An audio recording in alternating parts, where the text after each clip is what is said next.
Since the dawn of humanity, monuments have been erected all over the world, embodying the essence of civilizations, like pages in history.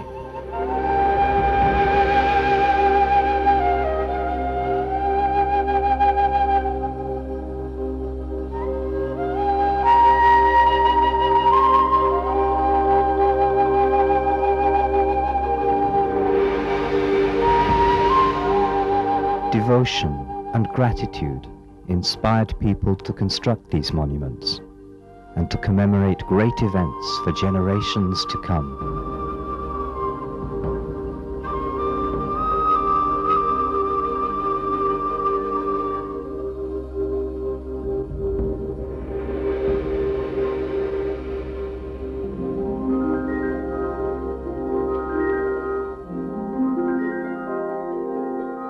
"26 centuries ago, an extraordinary event took place in India. Prince Siddhartha Gautama became the Buddha, the Enlightened One. He started traveling through the towns and villages of northern India, teaching the way to liberation from suffering, setting in motion the wheel of Dharma. His message of peace and harmony spread far and wide, bringing happiness wherever it went. In the years after the Buddha had passed away, life in India was permeated by the Dharma. Out of devotion, people built vast monasteries and monuments to honor the Enlightened One. The one who exceeded all was the great Emperor Ashoka. He took on the duty to spread the Dharma, erecting 84,000 monuments to commemorate the Buddha's teachings all over India. But his greatest contribution was to help spread the noble teachings beyond India. For that, he sent ambassadors of Dharma to nearby countries. There, it took root and flourished.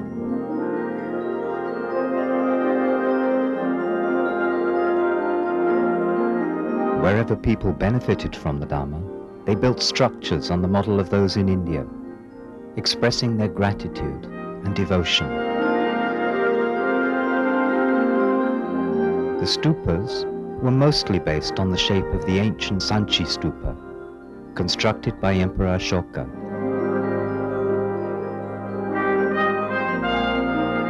A few others were modeled on the Bodh temple in Bodh, Gaya, where the Buddha had attained enlightenment. But while the light of Dharma began to shine brightly in many countries, it slowly faded in India. The teaching became polluted, corrupted, and forgotten until it disappeared from the land of its origin. Here, the wheel of Dharma had been set in motion, only to grind to a halt. Today in India, the Buddha is still held in respect, but most Indians believe him to be just another figure in the Hindu pantheon. People have a clouded view of this greatest son of India, and they are unaware of the universal Dhamma he discovered and taught to others.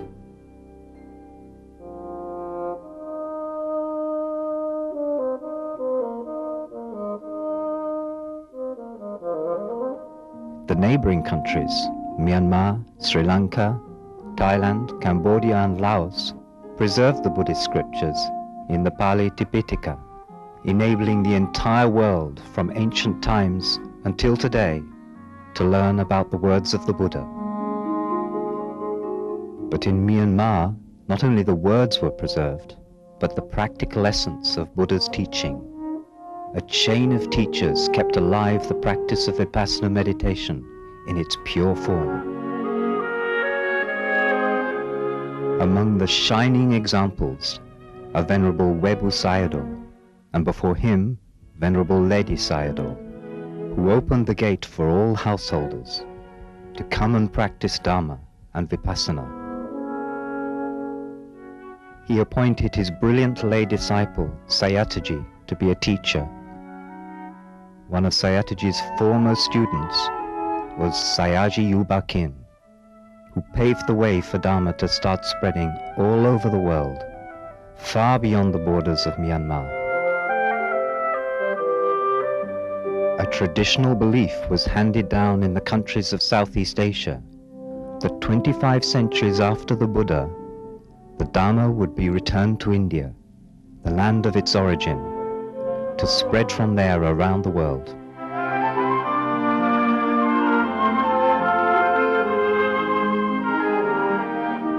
The great Vipassana meditation master, Sayaji Yubakin, had a deep volition to help this prediction come true. He strongly felt the debt of gratitude Myanmar owed India for the jewel of Dhamma. Sayaji authorized his Dharma son, S.N. Goenka, as a Vipassana teacher, to carry the message of Dharma back to India. Inspired by Sayaji's vision, S.N. Goenka devoted his life to fulfill this noble mission and started teaching Vipassana meditation in India and many other countries.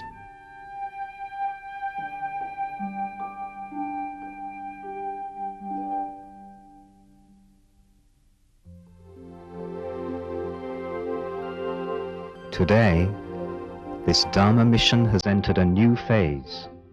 An extraordinary monument, the global pagoda, is being constructed in India, the birthland of the Enlightened One.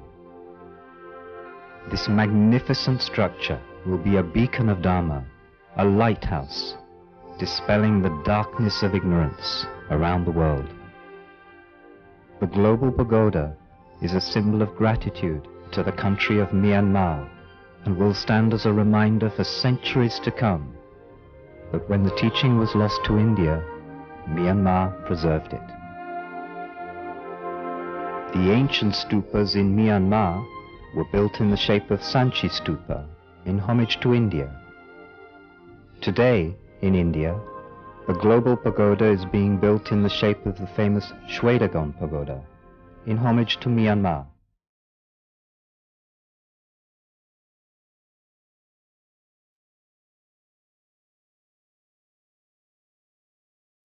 The great global pagoda will be an expression of gratitude to the Buddha, to the wonderful Dharma he introduced to humanity, and to the chain of teachers who preserved the Dharma in its pristine purity. It will also be an expression of gratitude to Sayaji Yubakin, whose strong Dharma volition caused the teaching to be sent back to India, and from there start spreading around the world.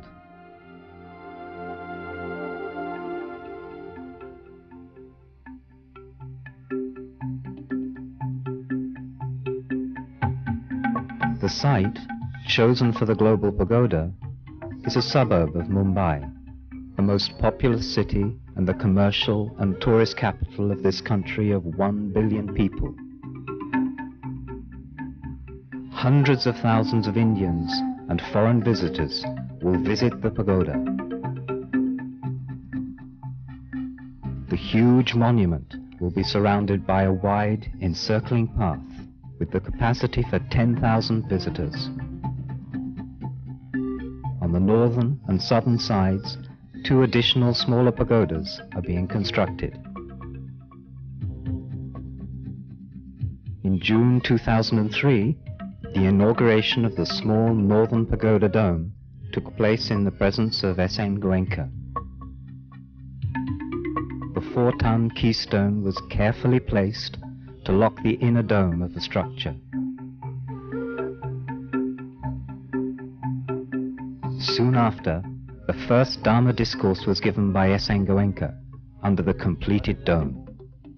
कि Burma भी मेरी जन्मभूमि और भारत भी मेरी जन्मभूमि. कोई प्रश्न करे ये दोनों बात कैसे हुई? मेरे केस में हुई.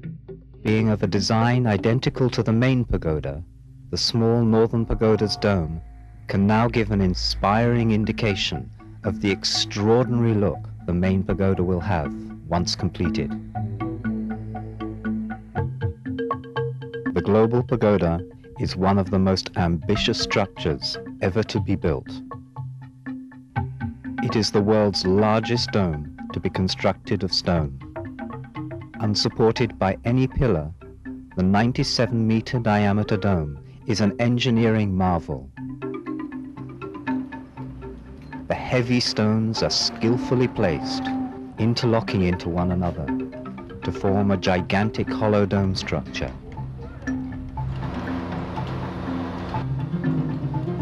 Tens of thousands of stones are being used to create this immense monument.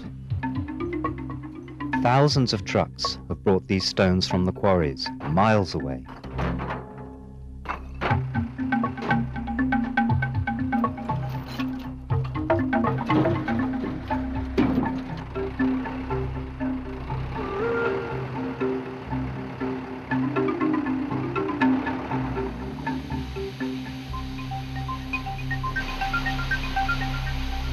The heavy stones are carefully cut to size and are adjusted by hand to fit the elaborate design. The demanding construction work is done by hundreds of skillful workers.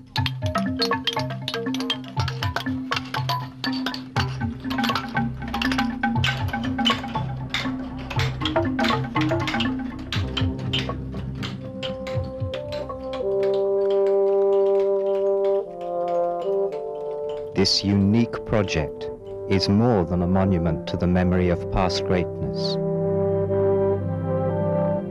The imposing gilded exterior will definitely attract attention, but the interior is purely functional. In the center of the pagoda will be a large meditation hall where thousands of people can practice the Buddha's teaching of Vipassana meditation together.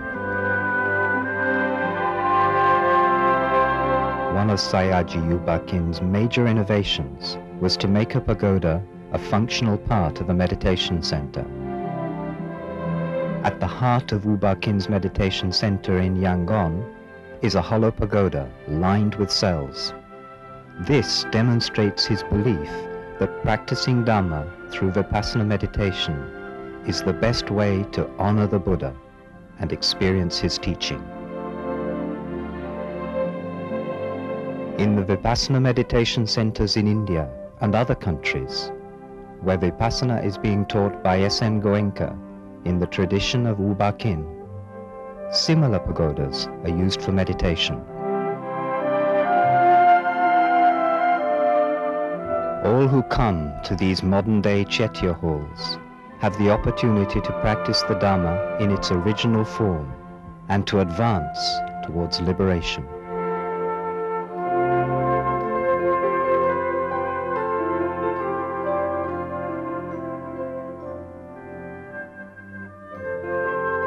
The Global Pagoda will also serve as a Dharma museum and a center for learning, with facilities including libraries, multimedia presentations, and a gallery.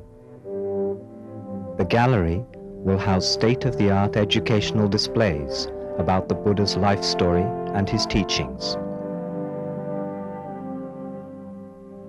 Genuine relics of Gautama the Buddha were donated for the Global Pagoda by the Mahabodhi Society of India.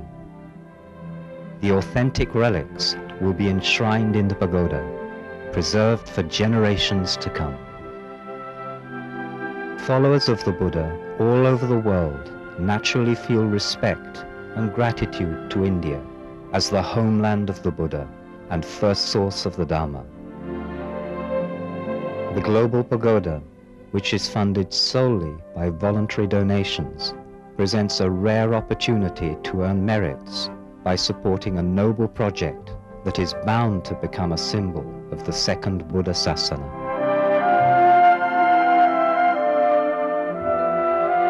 While the world today is afflicted with the maladies of hatred, anxiety, and fear, this living representation of the Buddha's heritage will promote peace, harmony, and tolerance for all humanity.